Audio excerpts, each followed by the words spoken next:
Com a chegada dos portugueses ao Brasil, a posse da terra passa a ser a principal fonte de poder. Logo de início, são criadas capitanias hereditárias, onde imensos pedaços de terra são repassadas às pessoas próximas ao rei, as quais cumprem a função de explorar ao máximo aquele pedaço de chão. E para trabalhar a terra, seus donos inicialmente vão em busca dos índios. E posteriormente trazem os negros da África, que viram escravos na terra de Cabral.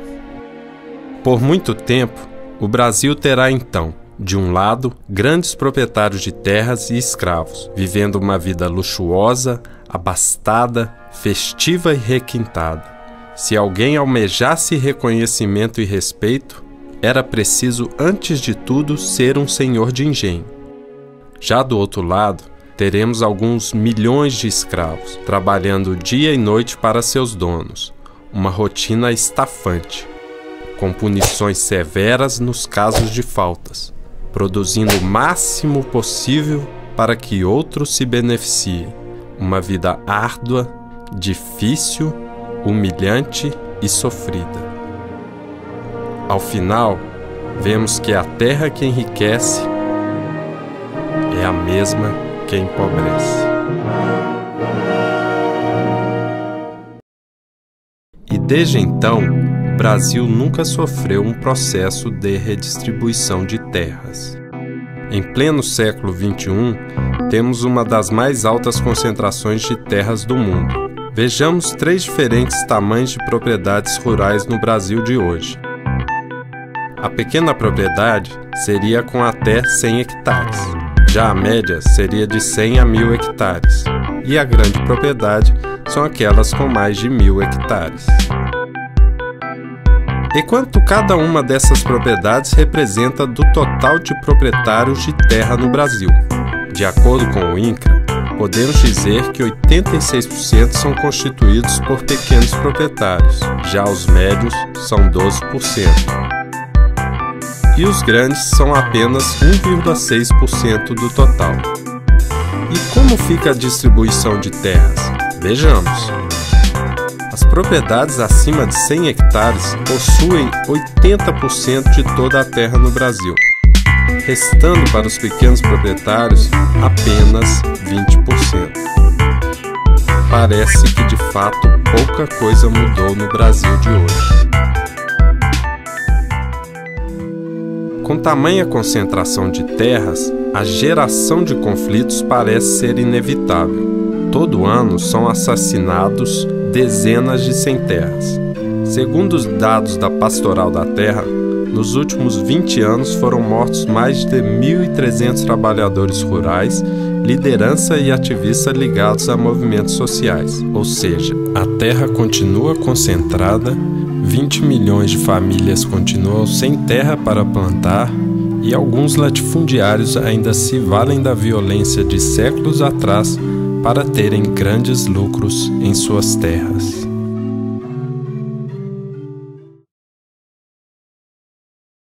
Pode um imposto solucionar esta questão?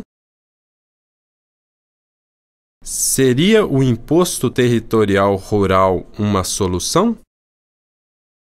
A Constituição brasileira, quando regulamenta tanto a questão do direito de propriedade e especificamente regulamenta a competência da União de instituir o imposto territorial rural, ele determina, ou ela determina, que o ITR deve ter uma função extrafiscal. E o que é uma função extrafiscal? E quando você tem uma tributação, você pode ter um objetivo que todo mundo conhece, que é arrecadar recursos para custear despesas do governo, né? Mas essa finalidade não é a única da tributação. Quando você utiliza a tributação para direcionar o contribuinte para um determinado comportamento, e não necessariamente para arrecadar recursos, você tem a utilização da tributação que nós chamamos de extrafiscal. Ou seja, eu tributo não para arrecadar precipuamente, mas eu tributo para conduzir a população, o cidadão, a um determinado caminho. Então, nessa ótica, o ITR deve ser o quê? Cobrado de forma a desestimular as grandes propriedades improdutivas. Ou seja, eu não devo me preocupar tanto com a arrecadação, mas eu devo ter uma tributação que seja mais pesada, seja até mesmo sancionatória para aquelas pessoas que tenham grandes propriedades e deixem aquelas propriedades improdutivas. E é neste momento que o ITR tem a sua função extrafiscal. Mas isso não quer dizer que ele não deva arrecadar, porque você só realmente impõe ao contribuinte um determinado comportamento se a tributação existir e ele sentir no bolso que, se ele não adotar determinada postura, ele vai pagar mais caro em virtude daquela postura que ele está adotando. Então, realmente, isso é uma determinação constitucional. Então, neste caso, a Constituição está ao lado dos mais pobres.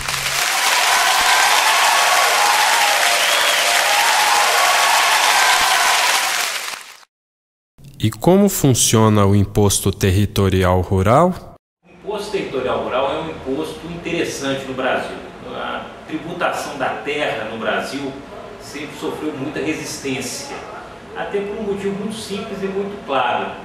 Quando você tributa, ou tentou tributar a terra, especialmente os imóveis rurais, você tributava a elite brasileira, porque a grande parte da riqueza brasileira durante muito tempo se fundou na propriedade territorial rural.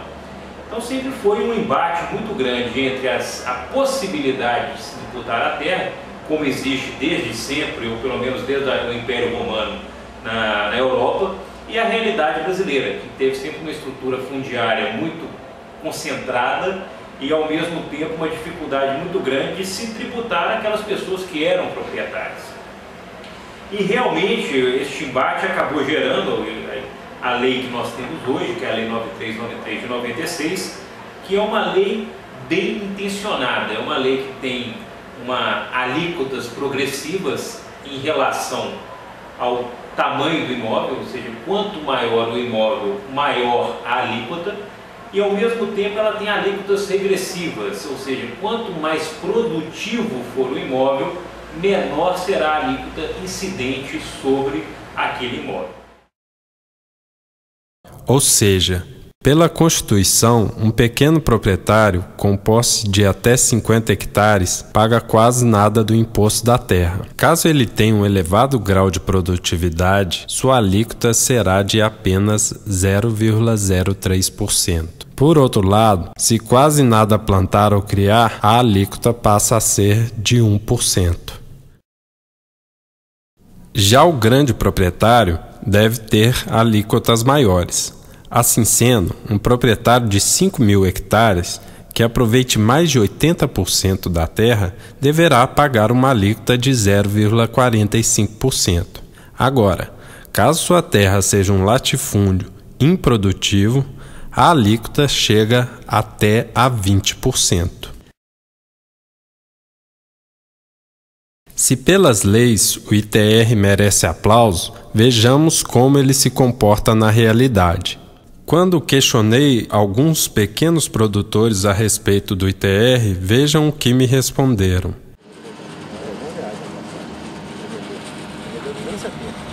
Mas como é que funciona o imposto?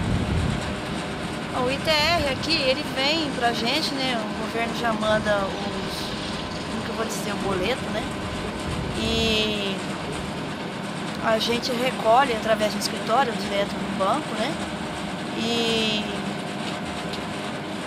você quer saber sobre como? O valor venal, é isso? O valor é alto, o que você acha? Eu considero até um valor bom, sabe? Para nossa sítio pequeno, né? São pequenos proprietários, eu acho que o valor não é muito grande, não. Eu acho que o valor é bem razoável, dá para pagar tranquilo. O imposto do ITR, né? Todo mundo paga R$10, todo ano é o mesmo valor. E acho que gleba maior, gleba menor, quase tudo o mesmo preço. E uma coisa que se percebe num levantamento que foi feito pela própria Receita Federal é que quanto maior o imóvel, menor proporcionalmente é o valor do hectare declarado. Então os pequenos proprietários rurais têm uma tendência, aparentemente, de declarar um valor mais próximo da realidade em relação ao ITR. Já à medida que o imóvel cresce, ou seja, 500 hectares, 1.000 hectares, 2.000 hectares, você percebe que, na média, o valor que o próprio proprietário dá ao seu imóvel vai decrescendo exponencialmente. Então você tem lá uma fazenda de 50 hectares, a pessoa fala que cada hectare custa R$1.000 o hectare. No mesmo lugar, se a fazenda é de 500 hectares, ele já fala que não vale 1.000, vale 200, 300. Então você acaba o quê? Elidindo a progressividade. Estrutura o nosso sistema tributário. 2/3 é consumo, né? Um outro pedaço, 20 e poucos por cento é renda e 3% é patrimônio. Isso é ridículo para um país como o nosso. Você não tem uma tributação sobre patrimônio e renda muito pequena. Quando você olha os países mais envolvidos, essa tributação é pelo menos 70%, 80% renda e patrimônio e 20% imposto sobre consumo, né? Imposto sobre valor adicionado. Então você precisa inverter urgentemente essa discussão, né? Se tem uma grande reforma que o Brasil nunca fez, foi a reforma tributária, né? Isso é ausente de debate. Não é essa que os governos vêm propondo nos últimos anos, mas uma reforma que leve você inverter a estrutura do sistema tributário, a cobrar sobre renda e sobre patrimônio, né? Como os países europeus fizeram no segundo pós-guerra, né? Quando construíram o seu estado de bem-estar social. Bom, a tributação sobre patrimônio é insignificante no Brasil, né? O único imposto federal sobre patrimônio, que é o ITR, arrecada nada do PIB, né? 0,01%, 0,02% do PIB, né? Completamente significante, apesar do Brasil ser um país enorme de concentração de terra. Os outros impostos sobre patrimônio, sobre herança, é insignificante, né? Dá menos de 1 bi de arrecadação, 950 milhões de arrecadação. Aí sobram o IPTU e IPVA.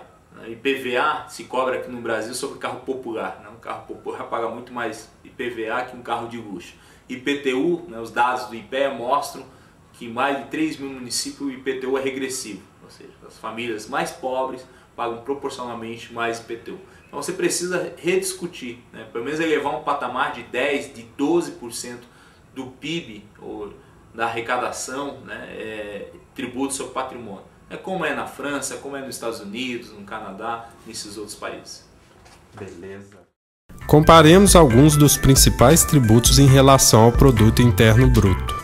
Em 2008, o campeão de arrecadação foi o ICMS com 7,62% em relação ao PIB.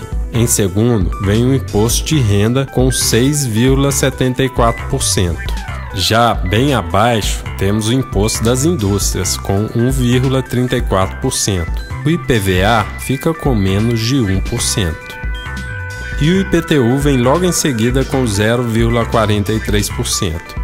E literalmente no último lugar vem o nosso ITR, com 0,01% do PIB. E mais se parece uma formiga frente a arranha-céus.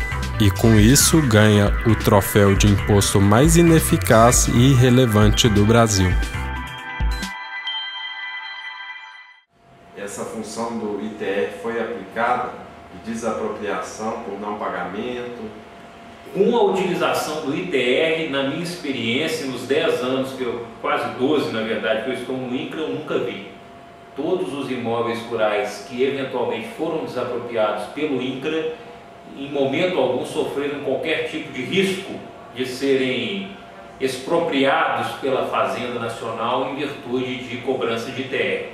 Até por um motivo muito simples, porque os valores, como é um imposto declaratório pouco fiscalizado, os valores declarados, via de regra, são muito pequenos. E é até interessante porque o valor pelo qual o proprietário declara o seu imóvel não é o mesmo valor pelo qual, eventualmente, o Poder Judiciário fixa a indenização num caso de desapropriação para fins de reforma agrária. Então você às vezes tem valores assim 20, 30, 40 vezes superiores à cobrança do ITR. Já houve até uma sugestão de alguns colegas da Procuradoria, muito simples. Se o proprietário tinha uma declaração de imposto territorial rural de determinado valor, R$100 mil, depois vai lá o INCRA desapropria por 1 milhão, porque o INCRA avalia, que fosse comunicado à Fazenda e a Fazenda fizesse um lançamento de ofício dos últimos 5 anos, que seria o prazo, né, prescricional. Mas infelizmente nós ainda não conseguimos convencer a Fazenda que isso seja factível. Seria uma forma até de economizar dinheiro, não para o governo, mas é para nós, porque afinal de contas quem paga os tributos são cidadãos, né? Somos todos, né?